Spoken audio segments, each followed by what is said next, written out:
Welcome, everyone. I call this February 24th, 2026 meeting of council to order at 6 p.m. This meeting will be held in a hybrid manner where members of council, staff, and the public can participate electronically. This meeting is being live streamed and recorded and will be available on the township website. Notice is hereby provided that under the authority of the Municipal Act 2001 and in accordance with the Municipal Freedom of Information and Protection of Privacy Act, that all information attained is considered part of the public record.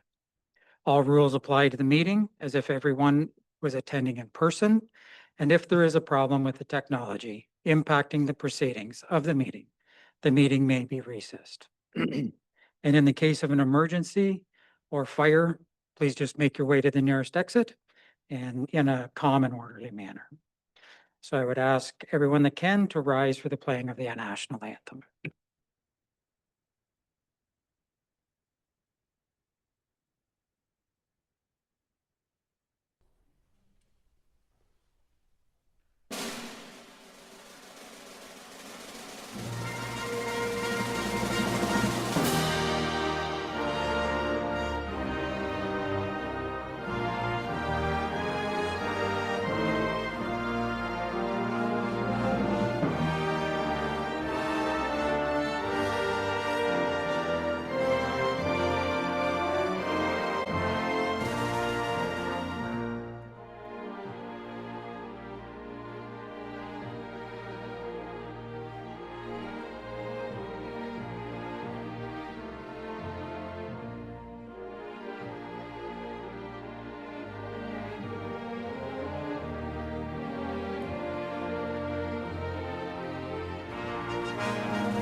We acknowledge that we are being hosted on the ancestral lands of the Haudenosaunee, Mississauga, and Omama-Winini people.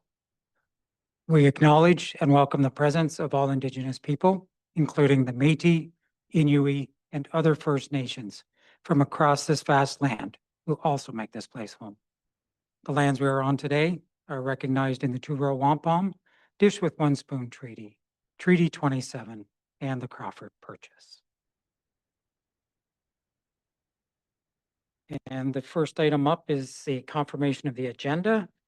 And just before we do that, we'll just note we're looking to move 7.2 in front of 7.1 so that the presentation to Joe will be done first. And we know that he'll want to stay for the whole thing, but that does give him options. So if that's acceptable to council, if someone would like to make a motion. Councillor Broderick? I would move the agenda of February 24th, 2026 meeting of council be confirmed as amended. So moved, seconded by Councillor Willis. All in favor? Motion is carried.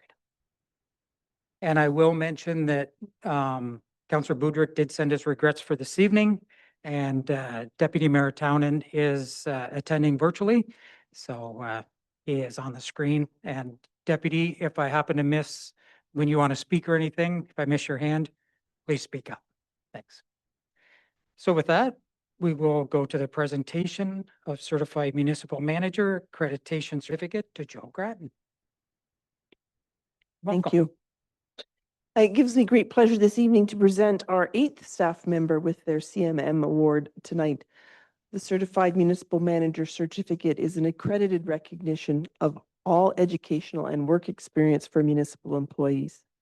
Over 2,800 local government administrators hold one of 4 levels of the CMM designations across 30 professions and across all levels of staff. Joe Gratton is the 8th member of staff at Loyalist Township to receive this designation. Well done, Joe. This does recognize the work that our staff put in and their commitment to their positions. Please join me this evening in congratulating him on this achievement.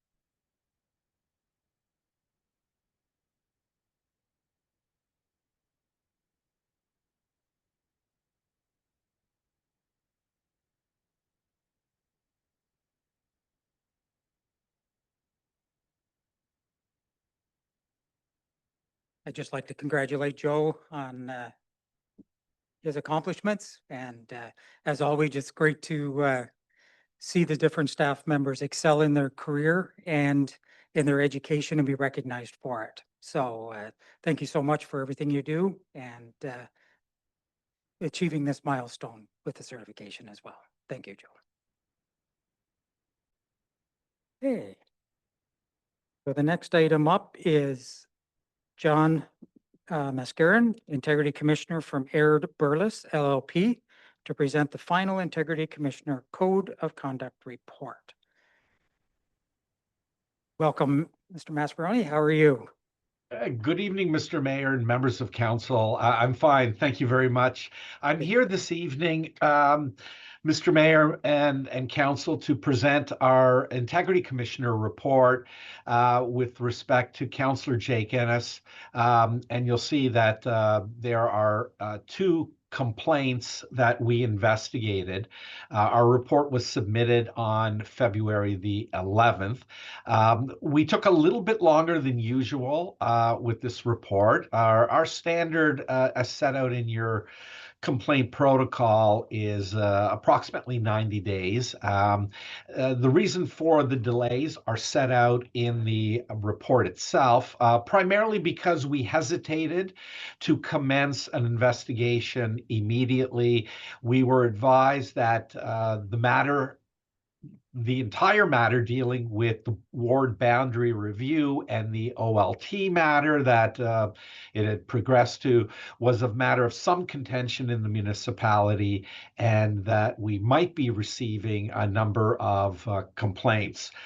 We ended up receiving 2 complaints, but it's not unusual for us to hold some complaints in abeyance so we can deal with them collectively, so to deal with them effectively and efficiently. Mr. Mayor, I don't propose to be very lengthy tonight, but I did want to outline the report, the basis for the complaints, the code of conduct provisions that are alleged to have been contravened, our review of the materials, including the complaints, the complainant's replies, the council members' response, and the council members' submissions to us, and then our determination. To be very clear, and I'll mention it right now, the report ends up finding that Councillor Ennis has not breached the code of conduct, and I'll explain that in a moment. But what's important for council to know tonight is, because there is no contravention found, the report is essentially an information-only report. And that arises out of the Municipal Act, and it's section 223.45, which gives the council an authority to weigh in and to make a decision, but only on penalty, and only if the integrity commissioner reports that there has been a contravention. As I've indicated to you already, there is no contravention found with respect to the two complaints, and therefore council has no jurisdiction to make a decision on the matter. The only decision really that council can make is to accept the report. Now, I also wanted to note that Councillor Ennis did ask, and I hope Councillor does not mind me indicating as much, but he did ask if he could attend the meeting and whether he could speak. And my answer to both was he is entitled to attend the meeting and he is entitled to speak to it. And so when I finish my presentation, Mr. Mayor and members of council, I would suggest to you that it's probably appropriate at that point to turn to Councillor Ennis to see if he would like to say anything. He certainly would be entitled to say something if he would like. So I will go through the report. The report, in my view, speaks for itself. It is detailed, but I'll try to be as efficient as I can to advise you about it. There were two complaints that were filed on September the 17th and 18th. They were formal complaints filed under the Code of Conduct. You'll see that one of the complaints also made a reference to an allegation or an assertion that Section 5.2 of the Municipal Conflict of Interest Act had been breached. We've covered that off. We did not treat the separate allegation as a separate application under the Act. The Municipal Conflict of Interest Act is entirely different than the Code of Conduct, and they're dealt with differently. We wrapped it into one report, again, for efficiency's sake. As I indicated, the matter involves the ward boundary review bylaw that council had passed, bylaw 2025-39. That provides the factual context for the complaints, and you'll see those begin at paragraph 14 of our report on page 2. Both complaints raised virtually identical allegations against the councillor. They asserted that he contravened two sections, sections 2.2 and section 4.1H of the code, by publicly opposing the bylaw and actively supporting the appeal to the Ontario Land Tribunal. Specifically, the complaints allege that the councillor promoted fundraising efforts, including a GoFundMe campaign to finance the appeal of the bylaw before the tribunal. There were allegations that the councillor attempted to find a straw person to file the appeal, and that his wife led the fundraising efforts. All of those allegations are dealt with in the report. The complainants asserted that the councillor members' conduct in doing all of these things demonstrated a lack of respect for council's decision-making process and amounted to a covert attempt to undermine a council decision that he did not support. So those are the basic allegations. You'll see that the Code of Conduct provisions at play here are set out in paragraph 19. We set them out in full. You'll see that section 2.2 falls under the general statement of principles. These do not form standalone enforceable provisions of the code. They're put in place as a form of preamble, a purpose section, if you will, just like a recital would be in a bylaw. They are not intended to be individually, separately, independently enforced against the member. They give some understanding and aid in the interpretation of the code, but they do not form standalone enforceable provisions. And so we have not treated them as such, even though we have taken them into account in reviewing the allegations against the member under section 4.1H. And you'll see that this is at the bottom of page 4.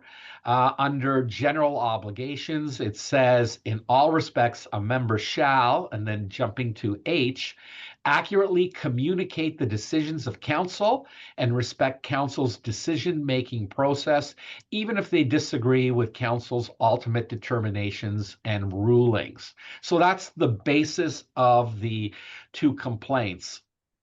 We didn't look at the statement of principles as we indicated, and we did not look deeply into the Municipal Conflict of Interest Act because we did not believe that that's section 5.2 of the statute, which involves the pecuniary interest and the use of influence over staff members, was actually applicable in this case.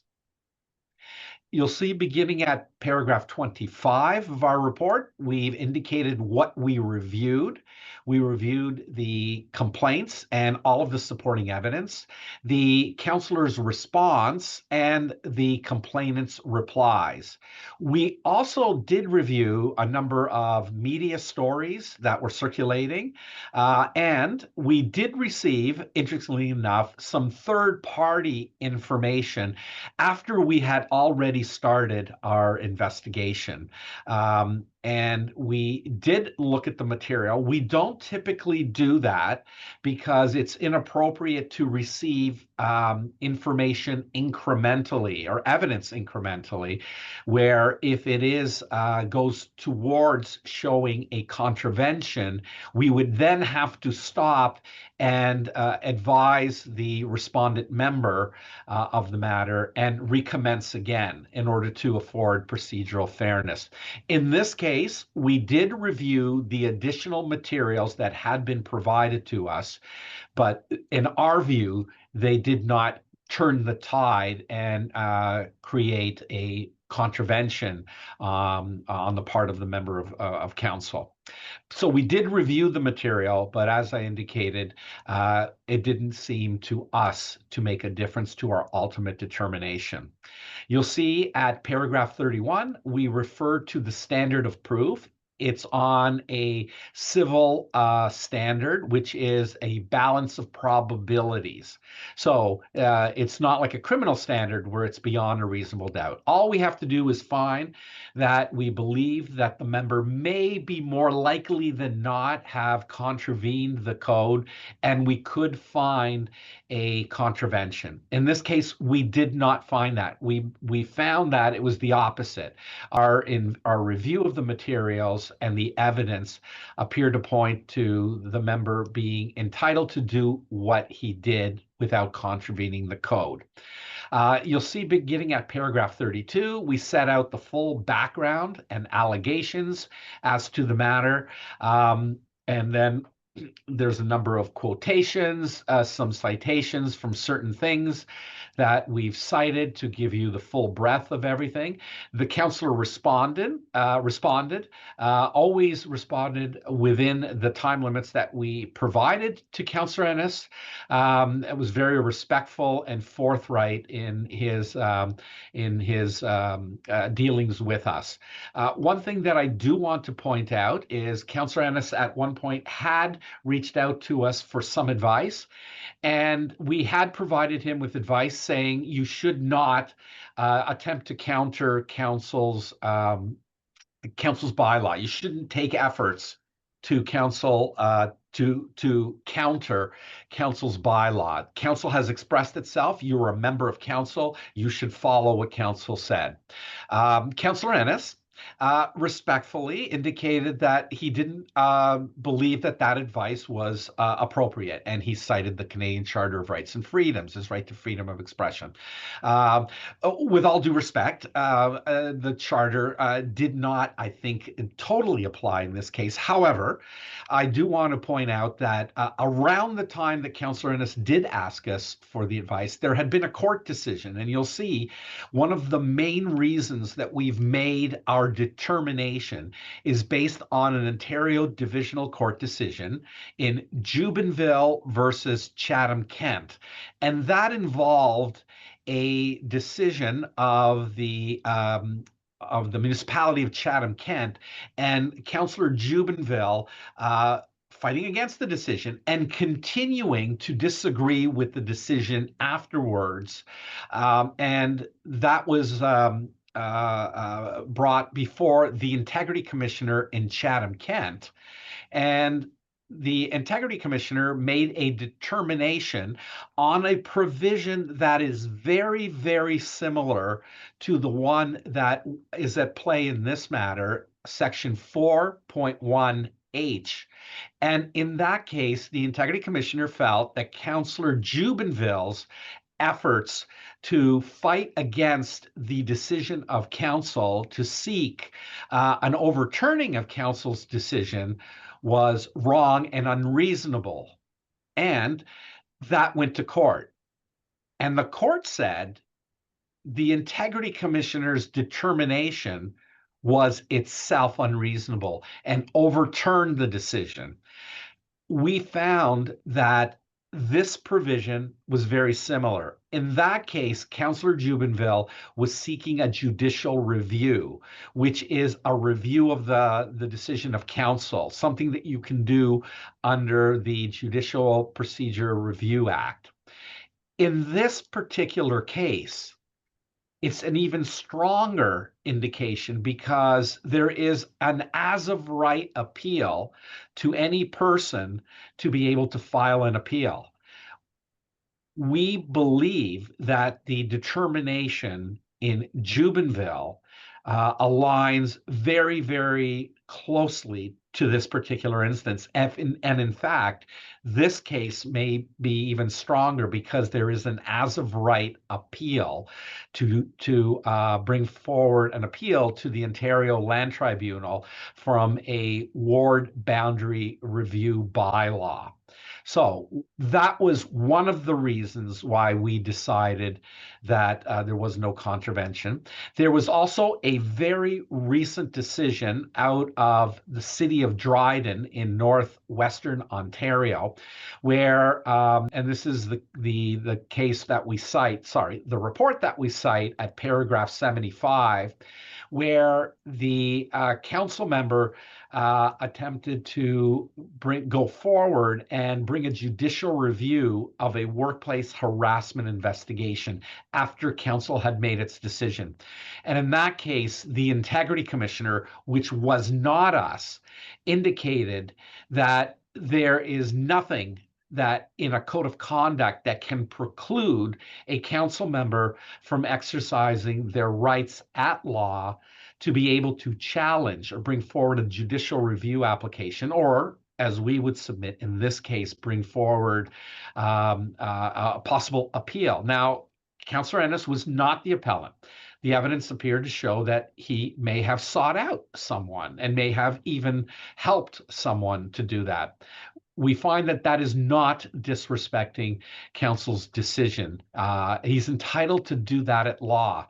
So we felt that our decision was bound by the court decision for certain, the Ontario Divisional Court, but also had some bearing, and we did quote from the CAO and Mayor versus Noel decision report from the city of Dryden.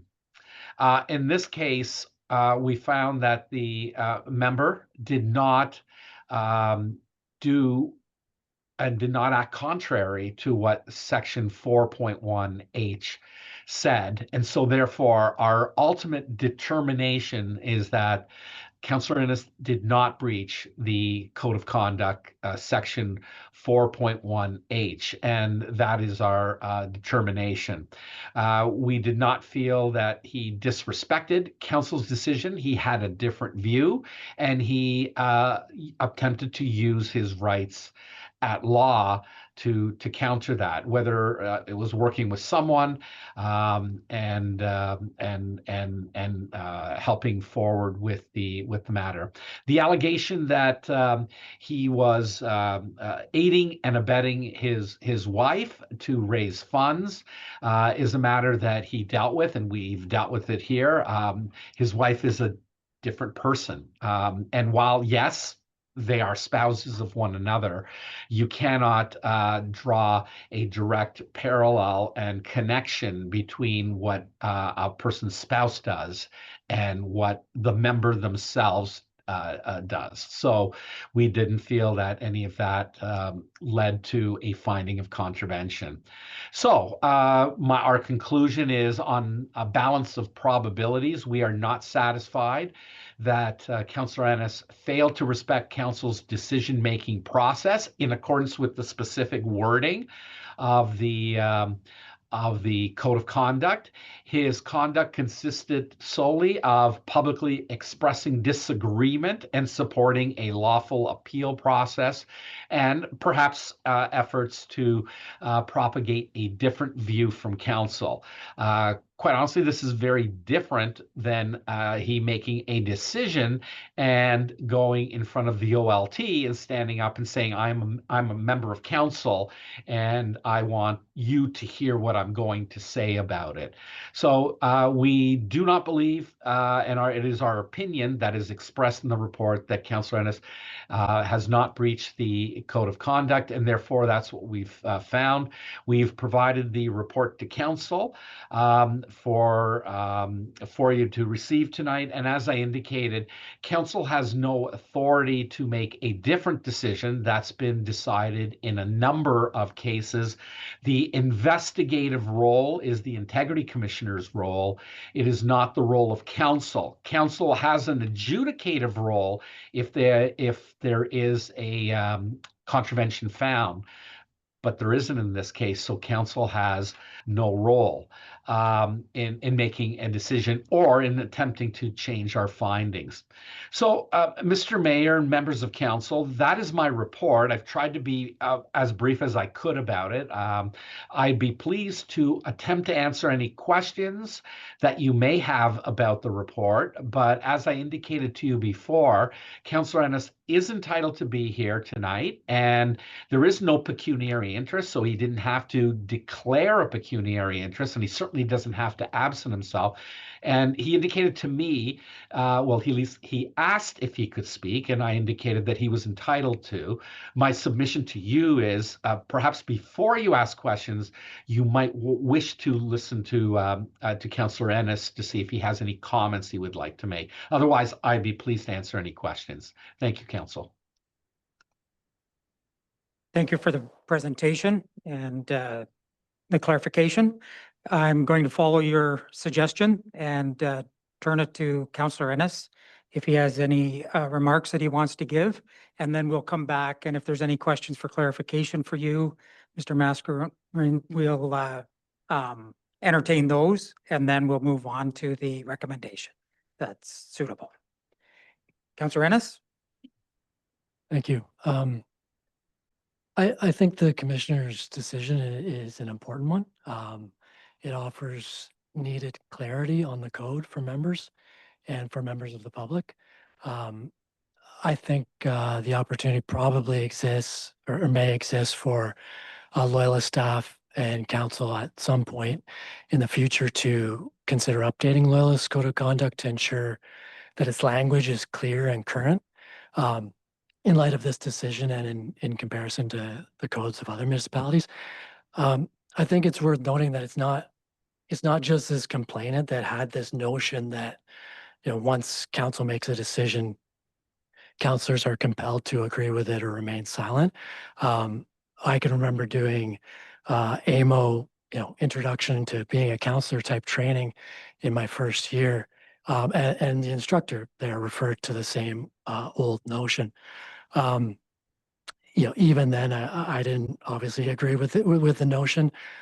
For me, it was clear and is clear that I did not run for council to remain silent. When I disagree with the majority of council, I ran for council to, in my view, represent the public interest. I think this decision and the related OLT or bylaw decision are two important positives for the advancement of democratic principles in Loyalist Township. And I thank the commissioner for his report. Thank you. So following the format I had mentioned, I'll open it up to council if there's any questions for clarification for our integrity commissioner. I'm seeing none. So thank you very much, Mr. Mascarin, for the presentation this evening and the work that's been done. And if you have nothing more to share, then we'll move to the recommendation. Mr. Mayor, I do have one comment, but I do see Deputy Mayor's hand raised. Deputy Mayor, did you have a question for clarification? No, Your Worship, I was prepared to make the motion to receive. That was all. Okay, so we'll take the statement from Integrity Commissioner and then we'll come back. Yes, thank you, Mr. Mayor. I do appreciate the opportunity. Just one quick comment. I don't think that the code is unclear. I do believe that it is clear. It's council's decision making is not to be disrespected. Our review is that Councillor Henderson never disrespected it. He had a disagreement with the decision and was entitled to lawfully do what he wanted to what he could do.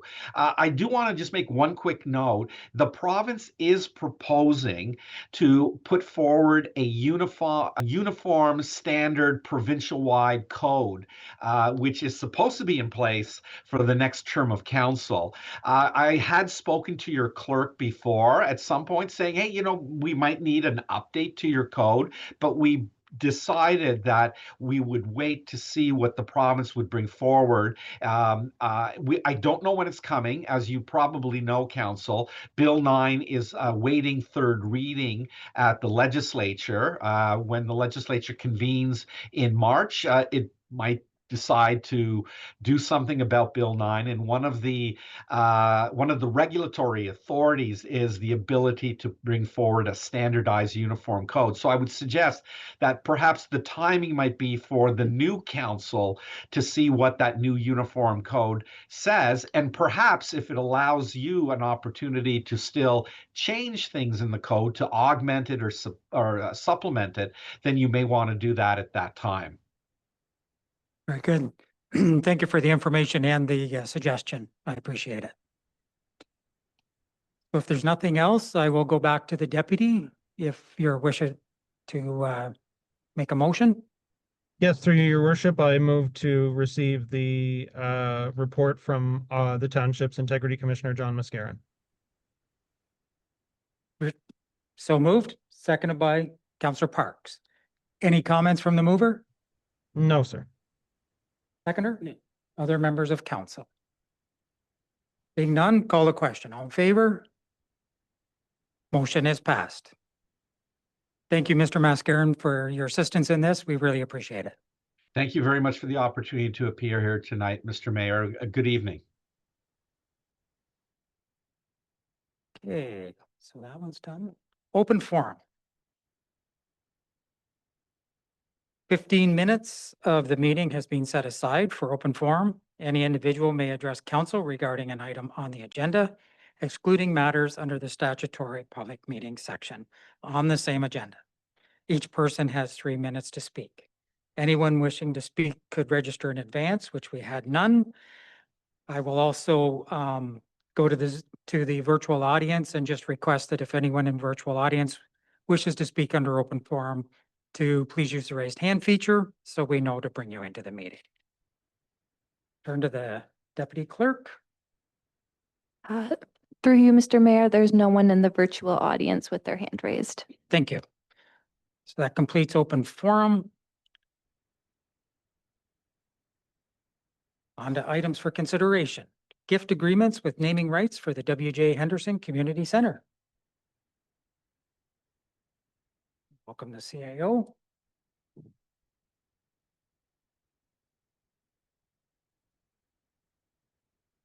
Thank you, Your Worship. I'm again pleased. This is another really good news story for the municipality and the campaign for the W.J. Henderson Community Center. We have 3 new businesses. I guess one old business as well who's already donated, who's donating again.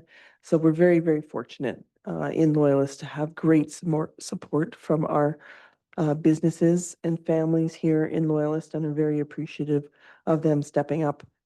So tonight I'm asking council to approve naming rights for J. Harrison Excavation and Pipeline Limited and Creekford Development Company Limited, both owned by the same people, for the naming of the concourse at the W.J. Henderson Rec Center. We all know that that concourse is sort of a shining star, an example of the new development, which is awesome. Bay Ridge Landscaping Inc. for the naming of the roundabout, which is where the flagpole is located at the front of the facility. And Bar Homes again for naming the sports field next to the W.J. Henderson. This is in response to, they did sign an MOU and are working, you can see the red high hose on site now, but they're working to provide services in kind to us to remove the excess fill from the project, and have also committed to an additional financial donation to so that they have a long-term 10-year commitment for that naming. So we're very, very pleased and very thankful for the generous donations and ask for council's approval. Thank you. This is a good news, Ken. Council, would someone like to put a motion on the floor? Councillor Broderick. Thank you, Your Worship. I would recommend that the report from the Chief Administrative Officer dated March 10th, 2026, re-gift agreements. That doesn't sound right, March. Re-gift agreements with the naming rights of the W.J. Henderson Community Center be received, and that council authorize the mayor and CEO to execute a gift agreement with naming rights with J. Harrison Excavation and Pipeline Limited and Creekford Development Company Limited for the naming of the concourse, with Bay Ridge Landscaping Inc. for the naming of the roundabout, and with Bar Homes for the naming of the sports field as detailed in this report. So moved. Seconded by Councillor Willis. Mover, any comments? No, sir. Seconder? Other members of council? Seeing none, call the question. All in favor? Motion is passed. Next up is the 2025 audit planning letter from the auditors. Welcome, Director. Did you have anything additional to share this evening?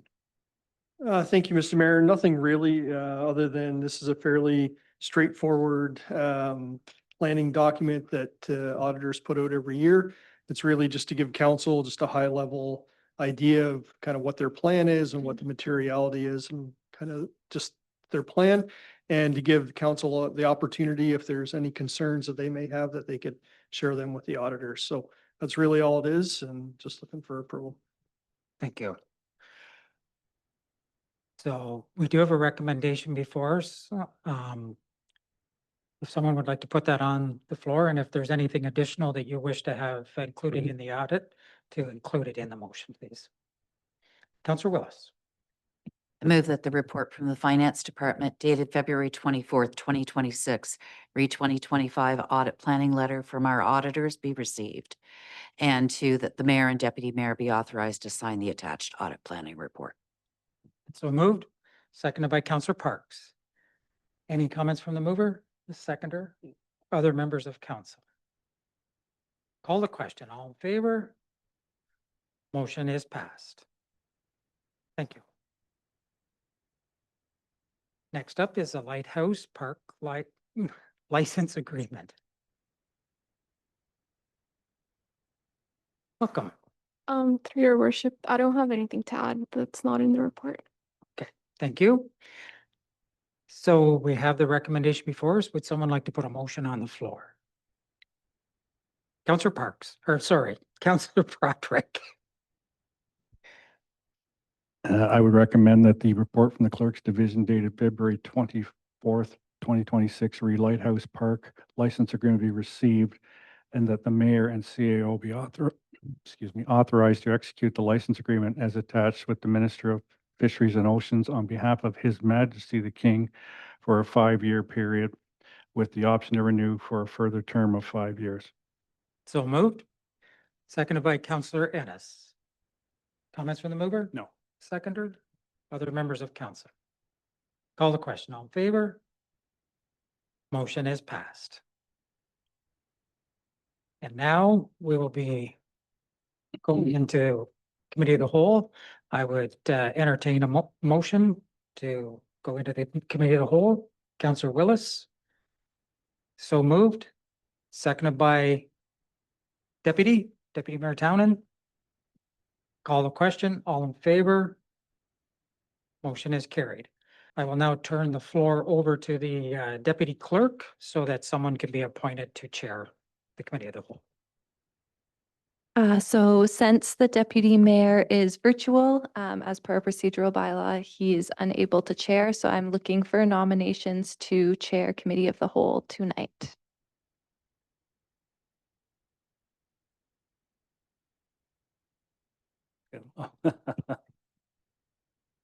I'd like to nominate Councillor Prodrick. Councillor Broderick, do you wish to have your name stand? Sure. Are there any other nominations for chair? Seeing none, the motion is that Councillor Broderick chair the committee of the whole meeting in accordance with section 8.12H of the procedural bylaw. Can I get a mover and a seconder? Councillor Willis, so moved. Seconded by Councillor Parks. All in favor? That motion is passed.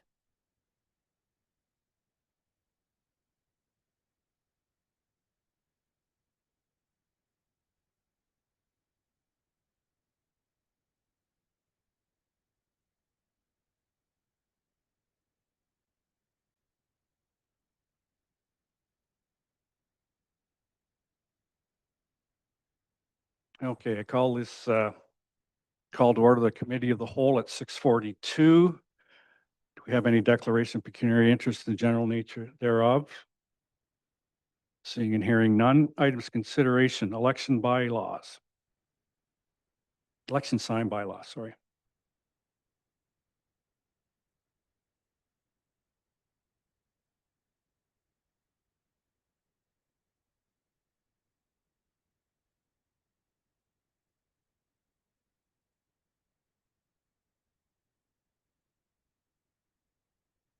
Anything else to share?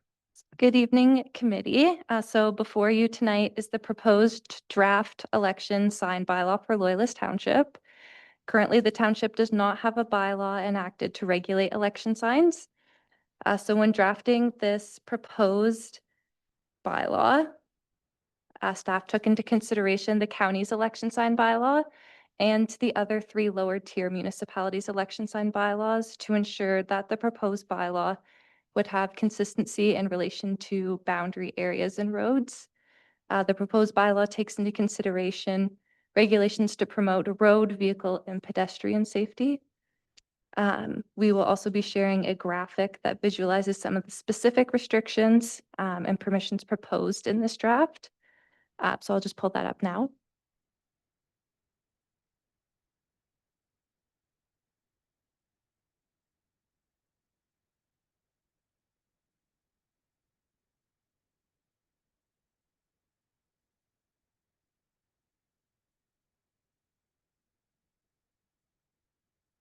So here on the screen is just a little bit of a visual to help explain what is specifically being proposed as restrictions within the bylaw.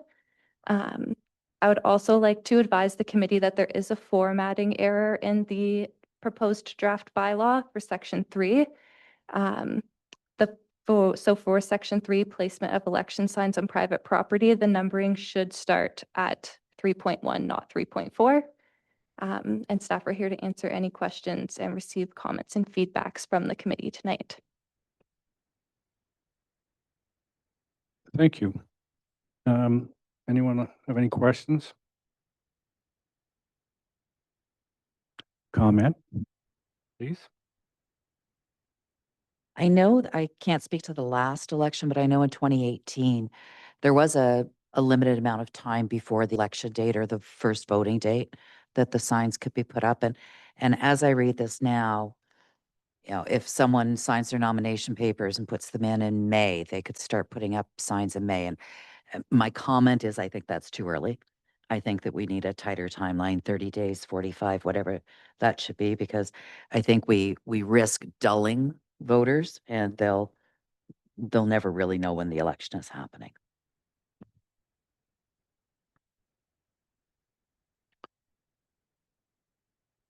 Any further comments, questions? I would concur with Councillor Your Worship. Thank you.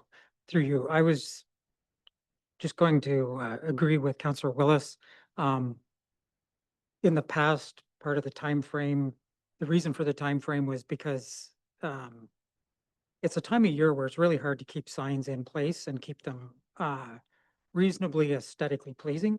You're dealing with fall storms, winds, and everything else. And I know, as someone who has put up signs in the past, I would not want to be putting them up in the summer and trying to maintain them. It becomes discreditable against the township and the candidate if the signs become in disrepair, and they are extremely expensive to be able to put up. So for the sake of potential pollution with signs blowing away and not knowing where they are, and just as you said, you've made a good point too with the dulling of the voters. I think it'd be a good option to include a time frame to put them up. I think I can't remember the date that it used to be, but I want to say it was sometime in early September or something, but I don't remember off the top of my head. And if I may, just one other comment. I like this bylaw and I like the way that it's been laid out.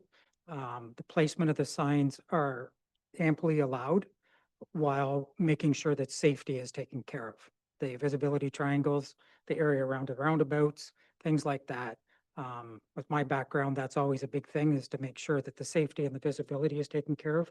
And I like the fact that it is in this proposed bylaw. Thank you. Councillor Ennis. Just to agree with the comments on putting a timeline on for all the reasons stated. And I would just add that similar to my colleagues, a timeline, my suggestion would be a hard date. Weeks to have a sign out, and I think that would be more than appropriate. And I would add to what Councillor Willis said, and I could be corrected if I'm wrong on this, but I think last election, most of us pretty well followed the unpassed bylaw sign at the time. So I think this is something that's overdue, and good work for the staff, and move ahead with it. For one more, Councillor. If I may, I did see a comment somewhere that it limited the number of signs on private property to 2. And I would just be concerned because in a ward, you've got 2 positions elected at large plus a councillor. So there might be a reason to have 3 signs on a lawn. So through the chair to Councillor Willis, so I think in most municipalities that refers to 2 per candidate. The current bylaw does read that there aren't any restrictions in the amount of signs that can be on the property. But if council were to wish for there to be some sort of restrictions, it would be per candidate, not per sign. Thank you. Okay, seeing no further comments, we do have a recommendation. Would somebody like to move that? Sorry Sorry. to interrupt you, Mr. Chair. Just in regards to the comment about the timeline for election signs, if we could just get some direction about a specific timeline that the committee thinks would be appropriate. Sure. staff would recommend, if you would like to have a limitation on it, is that it would be after nomination, the nomination period closes. So after August 21st, we could write in that specifically, well, August 21st, sorry, for the 2026 election. But we could include that if that's something that the committee feels is appropriate. Comments? Getting a lot of nods here. Councillor Parks? Thank you. I too believe that probably 30 to 45 days or 30 to 40 days, depending upon when the election happens and when nominations close, is probably a good time frame. And I would concur with that. And again, just thinking long-term, just a statement in the policy that maybe the day after nominations close, so future years, we don't have to come back and talk about the specific date. Now, do I have a recommendation? Sorry, just one more. One more, okay. Could we also just get any clarification or if there is a preference in the amount of signs on property, if that's something that the committee believes should be regulated? Comments, anyone? Councillor Parks? I would suggest that we just leave it open at this point. No other comments? My comment would be similar. If somebody wants to put 1,000 signs on their lawn, I think that's detrimental to their own campaign, so I'll just leave it at that.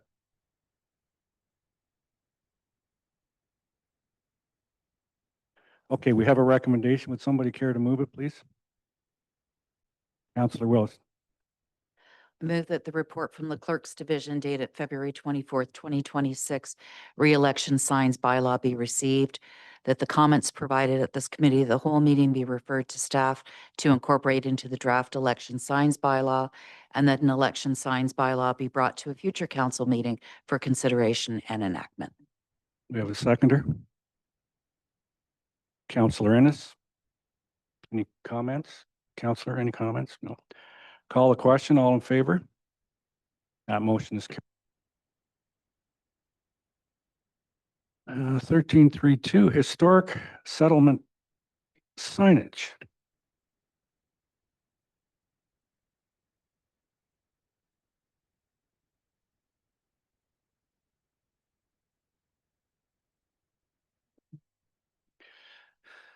Welcome, staff. Do we have anything else to add? Yes, good evening. Thank you, Mr. Chair. We do have a presentation prepared to go along with the report this evening.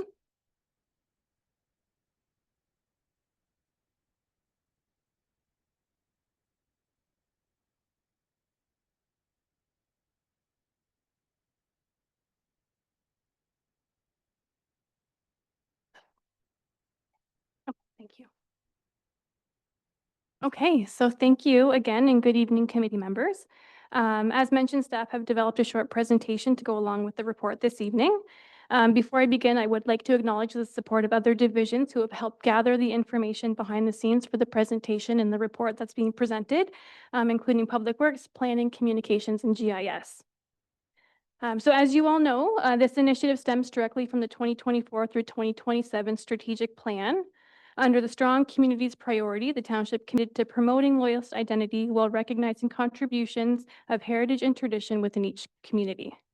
One of the actions within the priority was the development of a plan to identify signage and recognize historic settlement areas within the township. Thank you. To begin this work, staff within the Public Works Division completed a comprehensive review of the existing hamlet boundary signage. Through the process, we identified 21 white on blue boundary signs currently in place, representing 8 hamlets that are on the screen in front of you. There are several other more unique and decorative entrance signs within Loyalist Township. For example, including a Welcome to Loyalist Township sign that's located westbound on Highway 2, as well as several community-initiated welcome signs that are located at the entrances to both Bath and Wilton. Through review, staff confirmed that the following 8 historic hamlets listed here currently do not have any of the traditional white on blue boundary signs identifying the hamlets.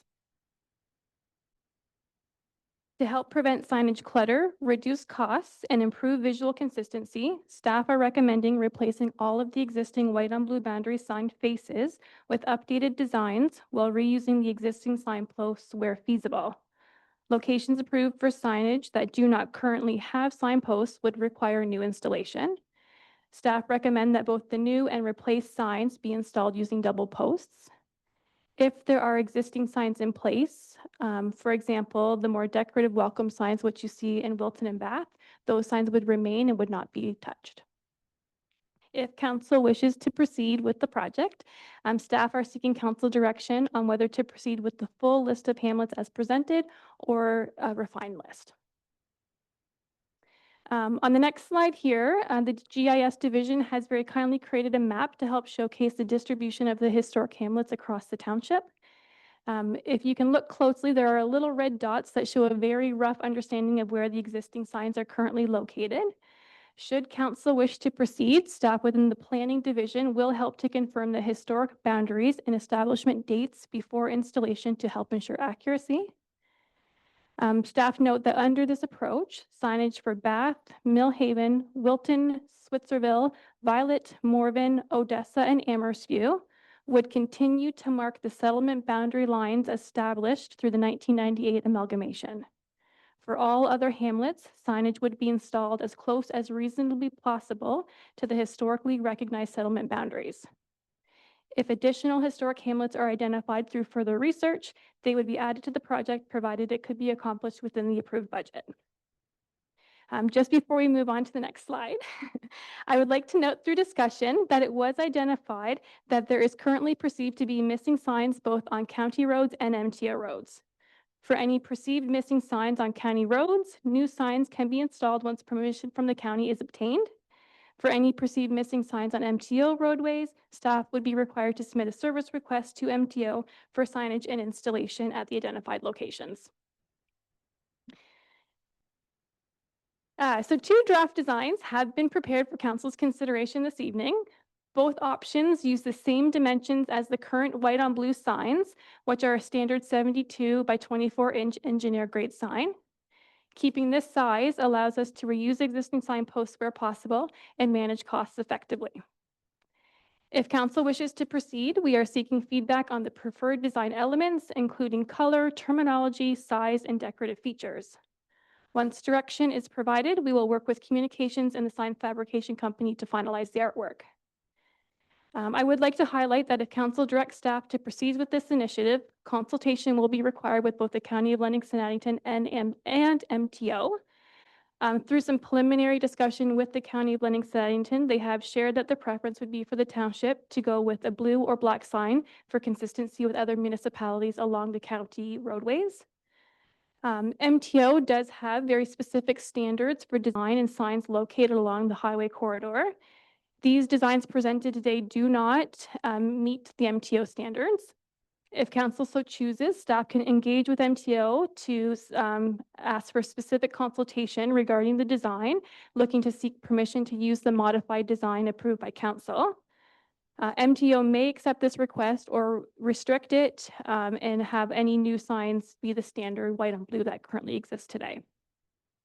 It is our assumption that for any new signs located along the MTO corridor, we assume the cost would be incurred by the township if we went with the more decorative and approved the more decorative approach, but would be installed by the MTO contractor.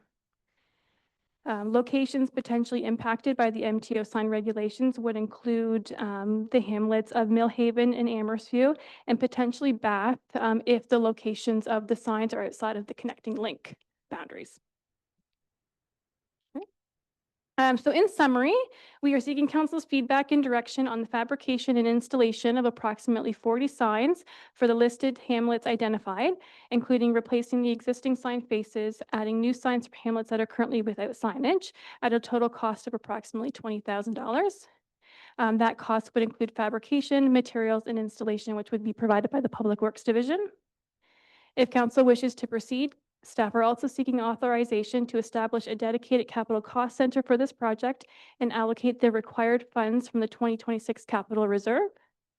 And lastly, if council wishes to proceed, staff are seeking council's direction on the preferred sign design, including color, text, sizing, and decorative elements. We're happy to answer any questions you may have. Thank you very much. Council, do we have any questions? Very silent group. I have a couple of questions. I'm going back in my history books here, okay? Ernesttown with 1 T or 2? The original hamlet was 2 Ts, I believe. Just a thought. You mentioned the MTO.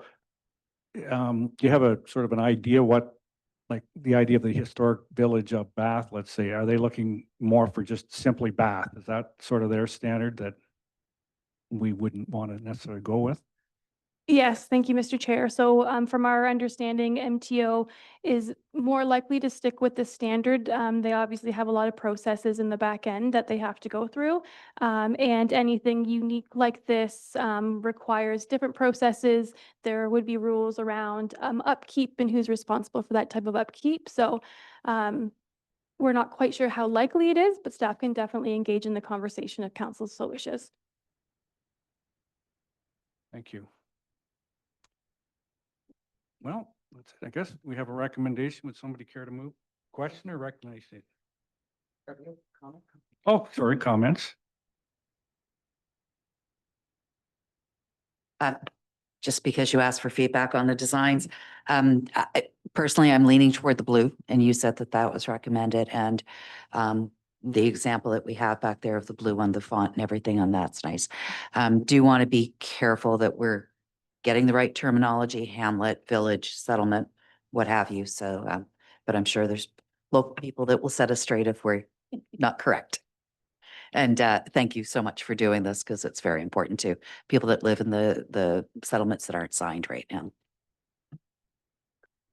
Okay, we'll move to deputy online, please. Thank you, Mr. Chair. I just simply wanted to say that I support the design A. I think the white on blue looks good and is also consistent, and I'm happy to support the full list of hamlets, settlements, villages as presented, and likewise thank staff for bringing this forward. Thank you, Your Worship. Thank you. I'll speak on the color and that. I've worked with signs for far too long, and blue and white is embedded in my mind. So that seems very natural to me. And I do like the border on the blue as well. It's very, it's plain, but it's distinct without drawing away from the word, the words. So I like that style. And I'm in agreement with signing all of the locations that are mentioned. I think on the freeway, the motto on our signs is home of history and progress. So we're recognizing history while we're moving ahead in progress. So I think that that's very suitable to do all of them. The one thing that was mentioned and I did want to bring up for discussion was the size. The standard size is great for the villages and hamlets that already have signs. Some of the ones that are on to be added, I'm wondering, a lot of places I've seen where they've gone to a reduced size for them. They're typically not incorporated villages or anything like that. It's more of a historical, it's a location of historical significance. And the other thing I was thinking, just in picturing the locations of the where the signs would be installed, is some of the locations are on forest roads, very tight right of ways. To put a full-size sign up with 2 posts, I don't know if it would fit in there. Some of them probably not, without there being potential for damage or encroaching onto private property or into the lake. Some of the roads on the island are very close to the water, and we would have limited space. So I guess I'm proposing that for the locations that are going to be added, I'd like to know what council's thoughts are if we went with something sort of, and I'm just gonna, looking at the examples here, sort of somewhere around a quarter, a half size of what that sign is, providing that it's large enough that it can still be read, right? We want it to be very legible. With that too, typically where most of these signs are going, it's a lower speed limit. And some of the geometrics of the road aren't that great in some of the locations too, so people would be driving slower with lower volumes, so they probably would be able to see a smaller sign while they're traveling at the speed that's appropriate for the road. So I'm just throwing that out there for the rest of council's thought. When they're being installed, we don't have to worry about the double posts being there and we're utilizing them. We'll be installing new posts, so a single post would probably hold it. And if council was in agreement, then I'm kind of thinking that we would just put it back to staff to, in the discussions that they were mentioning they're going to have with like suppliers and potential installments and stuff. If we kind of give an idea of the size we like, then they could fine tune it that it's the most economical for the suppliers, the size, to maximize the usage of materials and that would fit the roadways appropriately. Thank you. Any other comments? Councilor Parks? I too just wanted to weigh in on the aesthetics. I do like the white on the blue. And I found this very interesting history lesson because there was a couple of communities that I didn't know about. And I'll add my 2 cents, just like Councilor Parks. Some of these communities are being lost in the sense of it's more of an oral history. You know, you say Odessa, everybody, Lynx Mills, I had to ask, I didn't know. And, you know, McIntyre, Emerald, J with an L. It's the historical thing. And I think what the mayor said in terms of speed, when you look at the new ones, hopefully people will slow down in those hamlets and so on. And I'm in total agreement with the blue and the white. Deputy, you have your hand up again, or is it still up?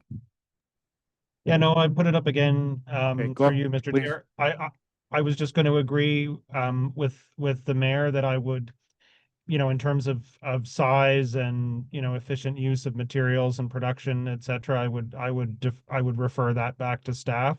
I mean, ideally, the standard size that we're going with, but I agree with the mayor's comments. In some places that may not, the one size fits all may not work, and I'm happy to leave that to staff.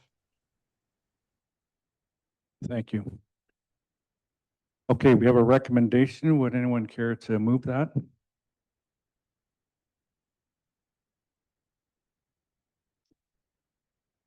Anyone? I'll move it. All right. Through you, Mr. Chair, I move that the report from the Heritage, Culture and Tourism Division dated February 24th, 2026, re-historic settlement signage be received. The council directs staff to proceed with the fabrication and installation of approximately 40 single-sided settlement signs, recognizing the following hamlets: Bath, Wilton, Violet, Odessa, Asselstein, Lynx Mills, Millhaven, Switzerville, Morven, Emerald, Thorpe, Stella, Amherstview, McIntyre, Ernesttown, Miller Corners. 3, that council provide direction on which sign design is to be used, including direction on color, decorative elements, and terminology, which I believe we have, which is the blue on white. And 4, that council authorize staff to establish a new capital cost center for this initiative and allocate up to $20,000 from the 2026 capital reserve to support the project costs. Thank you. Do we have a seconder? Councilor Parks? Any further comments, Deputy? Councilor? Just to echo what everybody else has said. We're all good? Mayor? Do we want to include the discussion about the size? So that staff have direction on that as well? Or were you gonna? Or I can do it as it. I'm happy to have that be specific. I kind of thought it was included in 3, but you're right. Now that I reread 3, it's more to do with the design. So if you want to specify size as well, that be referred to staff. And you look for something specific, 'cause I think it's been indicated to staff that we're looking for maybe a second size, and that's something they could bring back to council. Is it better if we specify something closer or just leave it at that when you know what the discussion was? Through you, Mr. Chair, I'm okay with that direction to include sizing options. Okay, thank you. Very good, Mr. Chair. I can't see staff's faces from the dais, you see, so. Okay, I had a recommendation. I don't know, did I get a seconder or not?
Being none, are there any direct motions to be presented this evening? Being none, we do have our consent agenda with the items that can all be included in one motion or extracted and dealt with separately. Are there any items that wish to be extracted this evening? Councillor Willis, To extract 15.2, please. 15.2. Okay, are there any other items wish to be extracted? So with that, I would entertain a motion for the other two items. Councillor Prodrick, I would move that all items in the consent agenda, save item 15.2 dated February 24th, 2026, be approved as presented and necessary action be taken. so moved. Do we have a seconder? Deputy Mayor Town. Any comments from the mover? The seconder? Any comments? Other members of council? Call the question. All in favor? Motion is passed. We will come back to 15.2. Councillor Willis? Thank you. Through your worship, item 15.2 is the minutes of the most recent W.J. Henderson fundraising committee. And at that committee, it was decided to dissolve that group and solely continue with the campaign working group, who are delivering us some of the benefits that we heard about earlier today. But I would just like to take a moment to thank the committee that has been working for over a year now and working with the consultants to put together the campaign that is starting to offer up some fruits and move us toward our goal of raising $2 million for the W.J. Henderson Center. So, and with that, I will move that we receive it. Thank you. And that's so moved. Do I have a seconder? Councillor Prodrick. Mover, any additional comments? Seconder? None. Other members of council? I too would like to thank the committee for the work they've done. They had quite a daunting task ahead of them, and they took the challenge on and succeeded. And the success has been very appreciated. And the working group already bringing some of the fruits of the labor this evening, and continue to have the updates coming to council from that too. So with that, if there's no final comments, I'll call the question. All in favor? Motion is passed. Any announcements this evening that council wishes to present? Seeing none, I would entertain a motion for the confirmatory bylaw. Councillor Willis. Move that bylaw 2026-7 to confirm the proceedings of council of Loyalist Township be enacted and passed, and that the mayor and deputy clerk be